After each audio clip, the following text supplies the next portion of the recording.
बताने की कृपा कीजिए। बोलिए भागवत भगवान की।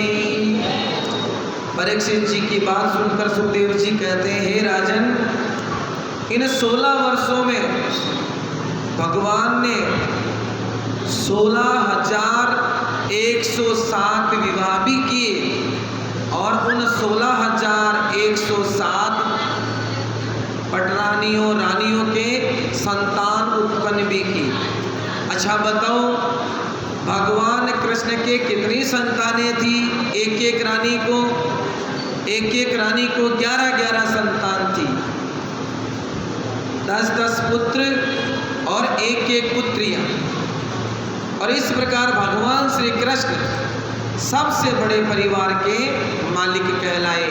बोलिए द्वारकाधीश की, राधे कृष्ण भगवान की।